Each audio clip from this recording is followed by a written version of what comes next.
Every month, a new round of crime numbers drop. Headlines follow within hours, politicians react by the afternoon, but behind those numbers is a fragmented, messy system that most people reporting on it have never actually looked at. So let's take a look at it. Here's the first thing that most people get wrong. There's no single national crime dataset that updates in real time. What we actually have is a system of thousands of individual law enforcement agencies, each managing their own records on their own schedules and keeping data in their own format. Some publish data through their own websites, some use services like Socrata or ArcGIS to publish their data, many participate in the UCR program, and few, nowadays, don't publish anything at all. But when you see a national crime trend, someone had to go through a lot of effort to stitch all that data together, and the process is a lot more complicated than any one headline will suggest. Most agencies participate in something called the Uniform Crime Reporting Program, or UCR as it's commonly known.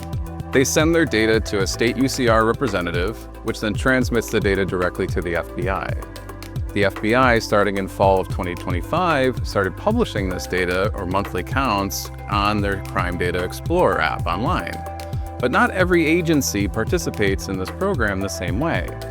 Some report monthly, some quarterly, a few annually, and some states restrict what they can share and when. The willingness and capacity to make crime data publicly available varies enormously from agency to agency and state to state. There is no federal mandate to participate in this program. Here's something that never makes it into the news coverage surrounding crime data in the United States. Most agencies actually publish their data to the FBI on the 15th of the following month. However, those numbers are provisional, they're heavily edited, and they're not reliable yet. In fact, data for January that gets submitted will probably not actually stabilize until mid-March.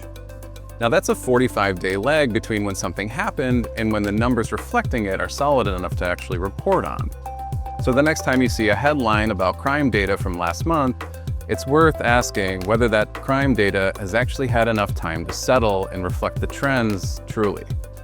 Because collecting and auditing data on every agency in the United States is not realistic, the Crime Index focuses on city agencies covering populations of 50,000 people or more, and county agencies covering over 100,000 people or more.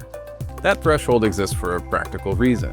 You need enough agencies to put in your sample to make it meaningful on a national level, but you also need to be able to audit each one in a timely and valid way. And it's not just about size. Agencies only make it into the national sample if they have at least 5 years of complete historical data to show consistency over time. If the data are missing chunks, show signs of over or under-reporting, or have anomalies that suggest errors, they don't make the cut. The crime data system in this country was not built to be real-time. It was built for annual reporting, compliance, and federal aggregation. The Real-Time Crime Index, or Crime Index as it's now known, exists to make sense of that system as it actually is, not as people assume it works. The goal is to get as close to real time as the data allows, while being honest about the lag, the gaps, and the limitations that come with it.